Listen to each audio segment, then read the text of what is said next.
கரெக்டாக அவர் உடம்பு சரியில்லாமல் படுத்திருக்கும் போது அவருக்காக 2 வார்த்தை அவர் நல்லபடியாக வரணும், மறுபடியும் சிஎம் வரணும்னு நம்ம பேசினா என்ன தப்பு அப்படிங்கிற மாதிரி நினச்சிக்கிட்டு, ஆனால் அவர் கேட்காம அதை செய்யக்கூடாது அப்படிங்கிறதுனால அப்புறம் எனக்கும் அவர் அமெரிக்காவுக்கு பார்க்கணுன்னு ஒரு ஆசை.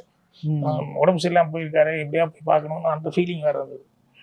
நானே சொந்தமாக டிக்கெட் போட்டு என் கூட ஒரு 4 பேர் அசிஸ்டண்ட்டுங்க, ஒரு ப்ரொடியூசரு, ஒரு டாக்டரு, 2 அசிஸ்டண்ட்டுங்க எல்லாத்தையும் நானே டிக்கெட் போட்டு நான் புறப்பட்டு அமெரிக்காவுக்கு போனேன்.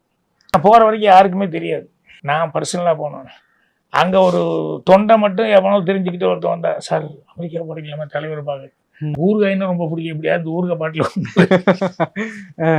அப்போ நான் சிரிச்சுக்கிட்டேன். எப்போ இதெல்லாம் ஃப்ளைட்டில் அலோவ் பண்ண மாட்டாங்க, உன் பேர் என்னன்னு சொல்லி கேட்டு நான் என்ன சொல்கிறேன் தலைவர்கிட்ட, இவ்வளோ அபிமானமாக இருக்கு, எப்படி தெரிஞ்சது உங்களுக்கு இல்லை, கேள்விப்பட்டதுனால அவருக்கு பிடிச்சிதான் வாங்கிட்டு கொடுத்துருவான்னு வந்தேன். எம்ஜிஆர் பர்மிஷன் கொடுத்துட்டாரு உங்களுக்கு? அங்கே கொடுத்துட்டாரு. அவர்கிட்ட கேட்டேன். அவர் கொஞ்சம் அப்படியே யோசனை பண்ணாரு. முதல்ல என்ன யோசனை பண்றீங்க, நீங்களே இங்க இருக்கீங்க, உங்களுக்காக யாரு பேசுறதுக்கு யாரு, இவரு போய் பேசினா எவ்வளவு கரெக்டா இருக்கும் உங்களுக்கு, சரின்னு சொல்லுங்க சரின்னு சொல்லுங்க அப்படின்னு சொன்னது ஜானகியம்மா. ஆசீர்வாதம் பண்ணி அனுப்புங்க அப்படிங்கிற மாதிரி சொல்லி எம்ஜிஆர் கையை பிடிக்கிறாங்க. கையை பிடிச்சதுக்கு அப்புறம் அப்படின்னு சொல்லிட்டு அப்புறம் எம்ஜிஆர் அதுக்கப்புறம் என்ன பார்த்துட்டு சரி